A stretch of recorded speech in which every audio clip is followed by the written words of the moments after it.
Kita hadir awal ke rumah Allah ini untuk sama-sama kita menunggu masuknya solat fardu Jumaat. Dalam kaedah fiqh menyebut intazir ibadah wal ibadah. Kamu menunggu waktu masuknya waktu semayang ataupun kamu menunggu waktu untuk melakukan sesuatu ibadah, fahuwal ibadah, dan dia dianggap ibadah. Berbaki lebih kurang dalam 30 ataupun 25 minit nak masuknya waktu solat ni, kita ambil sedikit tazkirah, peringatan, dan mudah-mudahan peringatan itu ayat yang saya baca sebentar tadi iaitulah memberi manfaat kepada kita semua. Para hadirin muslimin yang dirahmati Allah Subhanahu Wa Taala sekalian. Jadi sebelum tu mungkin di kalangan tuan-tuan ni tak apa kenal ni ustaz daripada mana ni, tiba-tiba tazkirah pula.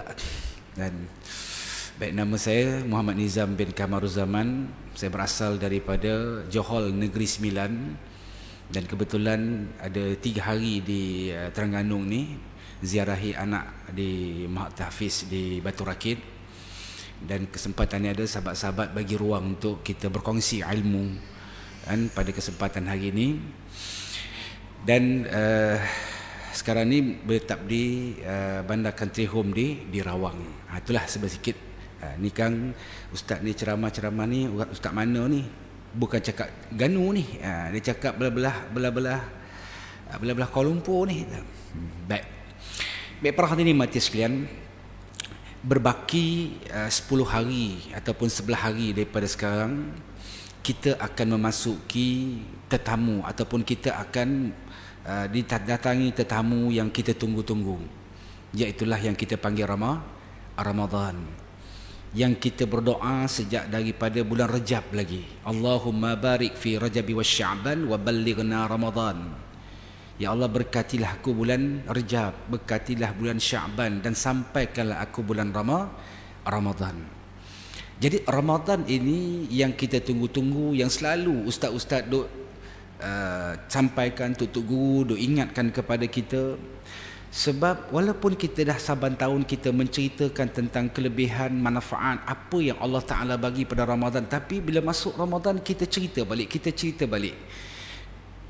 Para hadirin sekalian, Islam ni agama yang hidup. Islam hidup dengan ilmu yang Allah Ta'ala bagi.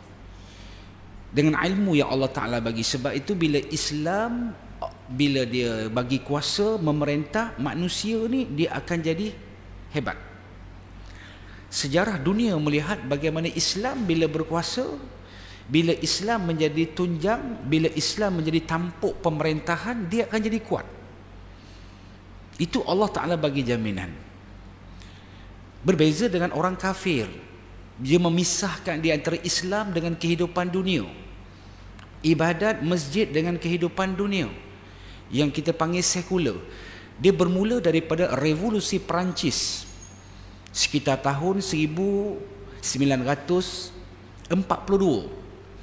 Perancis masa tu, Barat masa tu dah mundur tuan-tuan. Islam masa tu hebat.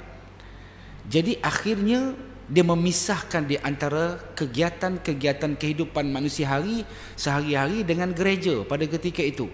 Gereja, urusan gereja, tak boleh campur urusan pemerintahan. Maka pada ketika itulah Barat menjadi maju.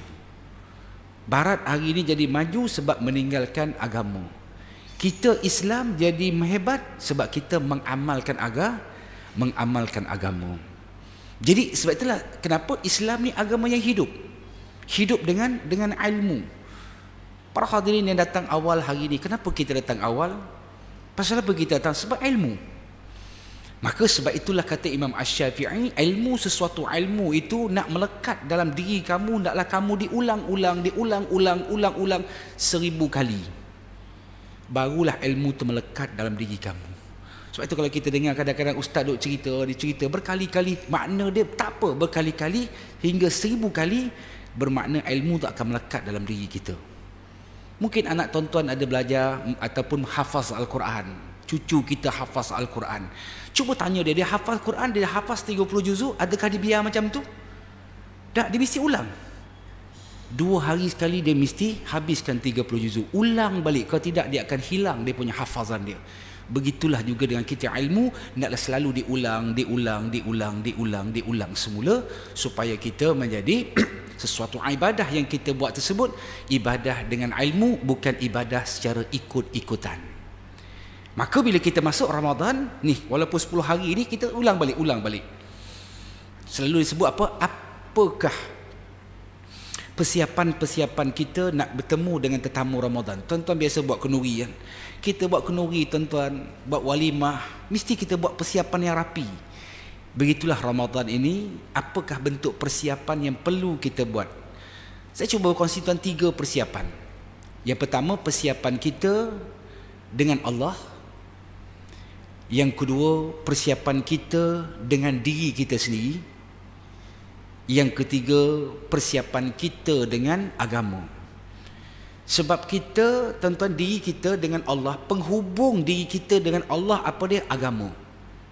Kita nak hubung diri kita dengan Allah ni dengan agama. Baik, yang pertama persiapan kita dengan Allah. Bila kita sebut saja Ramadan, apa natijah Ramadan ni? Apa yang kita perolehi daripada Ramadan? Ibadat puasa yang kita buat, yang kita panggil Ramadan ni sebagai Sayyidus Syuhur, penghulu segala bulan.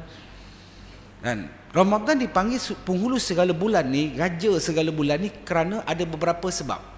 Yang pertama, Ramadan dipanggil Sayyidus Syuhur kerana tempat mula-mulanya Al-Quran diturunkan oleh Allah Ta'ala. Sebagaimana kita baca dalam Al-Quranul Karim, Syahrul Ramadan alladhi unzila fihi Al-Quran hudan lil nasi wa bayyinati minal huda wal furqan. Bulan Ramadan, bulan di mana Allah Ta'ala menurunkan Al-Quranul Karim, hudan lil nas, untuk memberi petunjuk kepada manusia, wabayinat, dan bagi keterangan-keterangan bagi mereka yang nak mencari petunjuk daripada Al-Furqan, yakni daripada Al-Quranul Karim. Makna penurunan Al-Quran itu berlaku pada bulan Ramadan, 17 Ramadan. Cuma peringkat penurunan itu diperbahaskan secara panjang lebar oleh para ulama. Yang kedua, Ramadan ni dipanggil Sayyidus Syuhur kerana apa? Kerana adanya satu malam yang lebih baik daripada 1000 bulan, yang kita panggil malam Qadar. Orang Melayu kita panggil malam Lailatul Qadar. Lailatul tu bahasa Arab, Lailatul tu maksud dia malam. Malam Lailatul Qadar makna dia malam-malam Qadar. Tuan-tuan, malam Al-Qadar ni iaitulah lebih baik daripada 1000 bulan, bersamaan dengan 83 tahun 6 bulan. Seolah-olah Allah mengatakan, hei manusia, Allah ni pintu pengampunan yang amat luas. Hei manusia, berapa banyak dosa kamu sekalipun, ni aku sediakan. Dalam 1 tahun ada bulan yang istimewa. Dalam 1 bulan ada hari yang istimewa. 1 bulan tu Ramadan, 1 hari tu nama dia hari Jumaat. Dalam 1 hari itu pula Allah Ta'ala sediakan ada malam-malam yang istimewa. Malam Jumaat, malam Arafah, malam Nisfu Sya'ban, dan banyak lagi malam-malam hari raya Aidilfitri, Aidil Adha dan seumpama. Ini malam-malam yang hebat. Tetapi ada satu malam yang Allah Ta'ala tak menyebut bila, iaitulah malam Al-Qadar, yang kita panggil Lailatul Qadar. Senang nak dapat Lailatul Qadar, tuan-tuan? Orang kata, oh susah Ustaz. Saya ada satu resepi, tuan-tuan. Tuan-tuan kalau nak malam Al-Qadar tahun ni, confirm boleh dapat. Oh, ya Ustaz ni. Confirm boleh dapat malam Al-Qadar. Macam mana cara dia? Tuan-tuan kena berjaga-jaga sejak daripada awal Ramadan. Dapat tak malam Al-Qadar? Memang dapat punya, tuan-tuan. Oh payahlah Ustaz. Kalau payah tak apa, kita ambil 10 malam yang terakhir. Iltamisu fil asyara awakhir disebut. Pertingkatkan, perbanyakkan, perhebatkan amalan kamu 10 malam yang terakhir. Oh payah Ustaz, 10 malam tak payah. Kalau susah 10 malam yang terakhir, kan, terutama dia kata berlaku pada malam-malam yang witir. 10 yang terakhir malam-malam yang ganjil. Kalau yang tu pun susah, jangan ambil. Dia katakan malam selalunya berlaku pada malam 27. Selalu je, wallahu a'lam. Sebab malam ni Allah Ta'ala rahsiakan. Sebab apa? Nak bagi pada kita ni. Sebab tuan-tuan, malam Al-Qadar ni macam orang lari 100 meter lah, tuan-tuan. Lari 50 meter yang pertama tu dia tak apa kuat. Yang nak perah tenaga bersungguh-sungguh ni 50 meter yang akhir tu. Tetapi kita orang Melayu kita ni berbeza. Saya tak tahulah di Terengganu ni macam mana, kan di tempat saya di Kuala Lumpur tu tuan-tuan, 10 yang awal ni full house masjid, sampai tak mampu menampung jemaah. Tetapi 10 yang terakhir masjid makin lama makin kurang, makin lama makin kurang. Itu di belah-belah Kuala Lumpur. Belah Gong Tok Nasik ni bagus kan, sampai habis ke macam tu, ke imam dengan Bilal dia tinggal. nak gambarkan bagaimana 10 minit. Sebab itulah di Mekah 10 malam yang terakhir ni, 10 malam yang terakhir semua ceruk tempat ni sampai tak ada ruang. Sebab apa? Sebab kita nak letakkan ini Ramadan kita yang terakhir. Nak letakkan Ramadan kita yang terakhir ni tuan-tuan, makna dia penghujung Ramadan dia kena speed kuat-kuat. Tipe kita ujung Ramadan ni makin lama makin slow, makin perlahan. Pasal apa agak dia? Saya duk kaji-kaji pasal apa hujung Ramadan ni orang makin perlahan. Rupa dia hujung Ramadan ni tuan-tuan, lagu raya dah mula keluar. Berlalulah sudah Ramadan. Habis dah. Dia ingat raya je. Sebab orang kita ni bila sebut Raja Ramadan, dia tak nampak Al-Qadar, yang dia nampak raya je. Baik, itu yang kedua, malam Al-Qadar. Yang ketiga, kenapa Ramadan ni panggil Sayyidul Syuhur? Kerana nilai kebajikan pada ketika itu ditambah. Lau ta'lamu ummati ma fi Ramadan. Kalaulah umat aku ni mengetahui kelebihan ada pada bulan Ramadan, la tamanna an tanasu kana sanatu kullaha Ramadan. Nescaya dia nak sepanjang tahun ini isinya Ramadan saja. Li'annahu fihi mujtamatun hasanah. Kerana bulan Ramadan inilah berimpunnya segala kebaikan. Makna dia apa dia? Buat amalan-amal yang fardu digandakan sehingga 70 kali ganda. Buat amalan-amalan yang sunat dan dibagi pahala fardu. Ini Ramadan, tak jumpa pada bulan lain. Kan? Li'annahu fihi mujtamatun hasanah wa da'awatan mustajabatun. Bagi orang yang berdoa dimustajabkan doa dia. Wazunuban maghfuratan, bagi orang yang berdosa diampunkan dosa dia. Ini Ramadan, dia Allah tak bagi nilai kebajikan ditambah. Dan yang keempat, kenapa Ramadan ini dipanggil penghulu segala bulan? Kerana adanya perintah melaksanakan ibadat puasa. Ibadat yang tak ada seorang pun tahu melainkan kita dengan Allah. Sebab itulah banyak-banyak ibadat, tentang ibadat yang paling payah, susah untuk kena penyakit riak, puasalah. Macam mana kita nak menilai seorang puasa? Tuan-tuan semayang nampak, orang pergi umrah nampak, orang pergi haji nampak, keluar zakat nampak tak? Nampak. Tapi puasa macam mana nak nilai? Dekat kampung Gong Tok Nasik ni, siapa yang paling hebat puasa? Oh, pengurusi surau sekian-sekian lah paling hebat puasa. Buktikan. Macam mana nak tengok seorang itu hebat berpuasa? Oh, ustaz dia tu kalau berpuasa, ustaz haji tu kalau puasa, hari-hari dia kata daripada pagi sampai nak buka puasa, tak berhenti meludah. Bolehkah kita nak nilai seorang berpuasa tu dengan meludah? Tak boleh. Sebab tu ibadat sirriyah nama dia, ibadat rahsia. Asyamu li wa ana ajzi bih. Berpuasalah, aku yang tentukan pahala dia. Sebab itulah katakan bagaimana puasa yang kita nak laksanakan ni tuan-tuan, ibadat yang paling payah untuk nak kena penyakit riak. Para hadirin yang dirahmati Allah sekalian, jadi antara persiapan-persiapan yang disebut oleh para ulama, yang sebut 3 tadilah, persiapan kita dengan Allah. Apa matlamat puasa kita tuan-tuan? Kita berpuasa ni pasal apa? Ustaz, dah masuk Ramadan, puasalah. Sebab orang tu puasa, kita puasa dah. Apa tujuan kita berpuasa? Hari ni tak tahu apa tujuan dia berpuasa. Sebab ilmu tak sampai dekat dia. Tujuan berpuasa tak lain tak tuan satu tuan-tuan. Apa dia? La'allakum tattaqun. Al-Baqarah ayat 183. Ya ayyuhalladzina amanu kutiba alaikumusshiyam kama kutiba alal ladzina min qablikum la'allakum tattaqun. Wahai orang-orang yang beriman, kan, disyariatkan, diperintahkan kepada kamu berpuasa pada bulan Ramadan sebagaimana diperintahkan, disyariatkan kepada umat-umat terdahulu. Umat-umat terdahulu siapa dia? Iaitulah umat Nabi kita, ataupun umat yang sama dengan sezaman dengan Nabi sallallahu alaihi wasallam.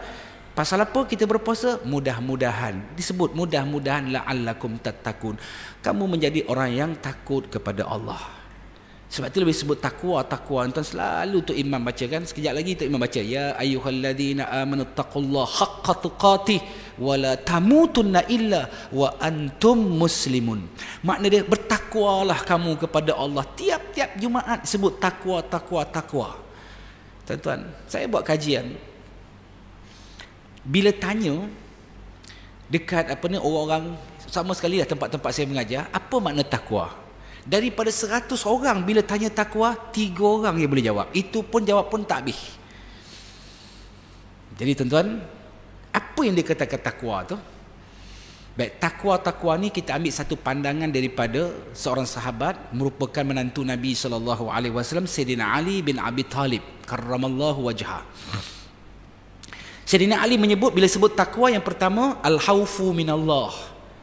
Sejauh mana kamu takut kepada Allah. Manusia ni tuan-tuan nak takut pada Allah, tak boleh tidak, dia mesti dibimbing oleh wahyu Allah. Manusia ni kalau tak dibimbing oleh wahyu Allah, mudah sangat dia nak bantah apa yang Allah Ta'ala perintah. Mudah sangat dia nak kufur. Mudah sangat dia nak buat perkara yang Allah Ta'ala larang. Makin Allah Ta'ala larang, makin dia buat. Itu makna dia orang yang takut pada Allah. Bila orang takut pada Allah, tuan-tuan, kita tahu benda-benda yang haram ni semua ada ilmu benda yang haram. Tapi kenapa buat juga? Sebab tak dibimbing oleh wahyu Allah. Nak jadi orang yang takut kepada Allah, tak boleh tidak mesti dibimbing oleh wahyu Allah. Itu orang bertakwa. Yang kedua yang dikatakan takwa itu, kata Sayyidina Ali, apa dia? Al-amalu at-tanzil. Sejauh mana kamu boleh mengamalkan isi kandungan Al-Quran. Nak mengamalkan Quran ni tuan-tuan, yang mengandungi 6,236 ayat, 30 juzuk, 114 ayat, 114 surah, 60 hizib, 28 makra. Jadi Al-Quranul Karim yang Allah Ta'ala turunkan ni, makna dia Allah Subhanahu Wa Ta'ala pandu kepada manusia. Kalau kita boleh mengamalkan apa yang diturunkan oleh Allah Ta'ala, kitalah termasuk dalam golongan orang yang orang yang takwa. Sikit tak beramalkan, makna dia kita boleh mengamalkan apa yang Allah Ta'ala perintahkan. Itulah dia orang takwa. Dan yang ketiga yang dikatakan takwa itu, kata Sayyidina Ali, al-istiqna'u bil akhirah. Sejauh mana kamu ingat kepada akhirat. Akhirat apa? Sejauh mana kamu ingat kepada kematian. Tuan-tuan, satu bentuk kematian ni satu benda yang seorang-seorang pun tak tahu bila kematian ini berlaku. Dan sahabat saya tuan-tuan sama-sama mengajar, sama-sama laksanakan, kalau buat pergi haji ni, buat orang pergi haji, buat orang pergi umrah. Dan hari Jumaat lepas, nama dia Ustaz Datuk Khalid Isa. Kalau mungkin orang Terengganu kenal lah, Ustaz Datuk Khalid Isa. Balik daripada solat Jumaat, nak naik ke hotel, tekan button lift tu, tekan button, rebah. 2 jam lepas tu bawa hospital, meninggal dunia. Meninggal di Madinah. Allah, tuan-tuan, saya ada pengalaman, orang Terengganu jugalah, meninggal di Madinah, tuan-tuan. Dan Datuk Dr. Zubair, kenal Datuk Dr. Zubair, bekas mufti Terengganu, meninggal di Mekah bulan haji, hari Jumaat. Saya ingat sampai hari ni, saya ingat, sebab saya jaga dia. Masa saya tugas dengan sebuah syarikat menegalikan umrah dan haji di Terengganu ni, tak perlu sebut syarikat lah. Dan saya jaga dia bersama dengan anak dia, Dr. Rauf. Kalau tuan-tuan kenal, adakah anak waris dari sini? Dr. Rauf. Dia meninggal dunia masa dah selesai dia buat sa'i haji. Hari Jumaat dia meninggal dunia. Tuan-tuan, subhanallah, kalau meninggal dunia ni tuan-tuan di Madinah, di Mekah ni, orang ucap tahniah. Orang ucap tahniah. Sebab apa? Kalau meninggal dunia di Madinah, kan, berkongsi tanah dengan Rasulullah sallallahu alaihi wasallam. Jadi tuan, kematian ni satu benda yang kita tak tahu. Sebab tu dalam hadis Nabi sebut, mati ni berada di antara, lebih hampir daripada urat leher kamu. Orang utara sebut urat tengkok. Ni leher kita ni dekat dengan kita ni. Tapi mati tu lebih hampir daripada itu. Dalam hadis lain menyebut, mati ni berada di antara pejam dan celek. Cuba tuan-tuan pejam mata, celek cepat-cepat. Mati itu lebih hampir daripada tu. Maka sebab tu tuan-tuan dengan kuliah Tazkirah Jumaat ni, tuan-tuan jangan pejam mata tuan-tuan. Takut-takut mati mencelah pula. Jadi makna mati ni satu benda yang bila sebut mati ni, semua percaya pada mati ni. Tuan-tuan, tak cemas ke kalau kita dengar kematian? Tak cemas ke? Nampak relax kita ni. Sebab apa? Kita cemas sebab persiapan kita dalam bentuk ketaatan terlalu kurang, nak dibandingkan bentuk kekufuran terlalu banyak. Sebab itulah kita cemas. Betul. Al-amalu at-tanzil. Sejauh mana kamu boleh mengamalkan isi kandungan Al-Quran. Itulah orang yang bertakwa. Dan yang keempat yang dia katakan takwa, matlamat pada puasa tadi, takwa tadi, iaitu apa dia? Ar-ridha biqalil, sejauh mana kamu redha dengan pemberian Allah Subhanahu wa taala. Tuan-tuan, dunia hari ini diselubungi dengan perasaan takut. Kita pun orang awam ni jadi pening, tuan-tuan. Pening, tuan-tuan. Fitnah dunia hari ini terlalu banyak. Nak redha ke tak redha, ustaz? Dan kita pakai mask, tuan-tuan. Hari ini pakai mask. Dah booster dah, semua dah booster 3 kali vaksin dah. Dah buat semua dah. Bukan saya nak menafikan apa yang dikeluarkan oleh Kementerian Kesihatan. Tidak, tuan. Mana itu al-ijlatu khairul minal ilaj. Mencegah itu lebih baik daripada merawat. Tetapi kita ni jadi pening. Hadis Nabi menyebut tentang bagaimana bila kita bersalam ini yang menyebabkan gugurnya dosa-dosa kita dan menghilangkan penyakit. Tiba-tiba kita tak boleh bersalam. Tuan-tuan, saya rasa lama tak bersalam sama-sama jemaah ni kan. Lama. Termasuk saya jugalah. Nak salam je ni. Itu okeylah dekat Terengganu. Saya di Kuala Lumpur, tuan-tuan, bersalam, "Assalamualaikum Ustaz." "Waalaikumsalam." Dia bukan buat macam ni. Tunjuk penumbuk, tuan. Dulu tunjuk penumbuk nak bergaduh. Kali tunjuk penumbuk. Salam. Sampai KKM keluar dekat MySejahtera tu. Jangan berlagu, jaga penumbuk. Buat macam ni. Dan jadi kita pening ni. Itu masa dia fitnah dunia yang berlaku pada hari ini. Dan jadi macam mana kita nak jadi redha? Redha dengan apa yang Allah Ta'ala tentukan. Mesti ada hikmah di sebaliknya. Jangan kita petikaikan. Ada orang kata, tuan-tuan, dah 2 tahun orang tak semayang pergi masjid. Saya ada di Selangor, tuan-tuan, berbincang macam mana nak buat. Orang payah nak datang ke masjid. Macam mana kita nak buat, dia kata. Sebab orang dah selesa. 2 tahun semayang di masjid, di rumah, dah selesa. Bila kita tanya dia, sekarang ni masjid dah buka, marilah datang masjid. Sebab kita kena ingat, kalau kita ni tak mampu untuk menjadi tetamu Allah, semua tetamu Allah, janganlah kita bermimpi untuk Allah Ta'ala nak pilih kita sebagai tetamunya di padang mahsyar. Yang pada ketika itu kita terpaksa bersaing dengan para nabi, terpaksa bersaing dengan para ulama, para syuhada dan solehin, yang mana amalan mereka ibarat langit dengan bumi dan kita. Jadi mudah-mudahan kita mohon pada Allah dipilih kita sebagai tetamunya dengan selalu kita berulang alik ke rumah Allah. Dan bila tanya dia pasal, "Ustaz," dia kata, bukan saya tak mau pergi masjid, Ustaz, tapi rasa macam tak berkat lah pergi masjid ni. Sebab apa? Sembahyang jarak-jarak ni mana ada berkat kan? Mengurangkan pahala. Tuan-tuan, pahala ni dia bukan milik seseorang. Pahala ni milik Allah. Selalu saya ulang sebut, tuan-tuan, pahala ni dia bukan jaminan untuk kita nak menjadi penghuni syurga, bukan. Pahala ni jaminan untuk kita nak mendapat keselamatan di negeri akhirat. Itu pahala. Adapun syurga ni dia bergantung rahmat dan kasih sayang Allah. Sebab itulah kita datang ni, kita nak rahmat dan kasih sayang Allah Subhanahu wa taala. Antara rahmat dan kasih sayang Allah yang kita ada, mudah kita nak dapat apa? Berada dalam majlis alim. Hudur majlisal alim afdala min salatin alfar rakaah. Kamu menghadiri majlis ilmu lebih baik kamu sembahyang 1000 rakaat. Wa iya alfal marid, kamu menghadiri majlis ilmu lebih baik daripada kamu melihat 1000 orang sakit. Wasyuhudin alfal janazah, kamu menghadiri majlis ilmu lebih baik daripada kamu melihat 1000 jenazah. Sahabat bertanya, "Faqila ya Rasulullah, apakah kita duduk dalam majlis ilmu ni lebih baik daripada kita membaca Al-Quran?" "Wa man qira'atul Quran illa bil ilmun." Adakah Quran yang kamu baca memberi manfaat kepada kamu sekiranya kamu baca tanpa ilmu? Itu rahmat Allah Ta'ala berada dalam majlis ilmu. Itu yang pertama. Yang kedua, tuan-tuan, persiapan kita la'allakum tattaqun. Yang kedua, persiapan Ramadan diri kita. Manusia ni, tuan-tuan, dia mesti dilatih.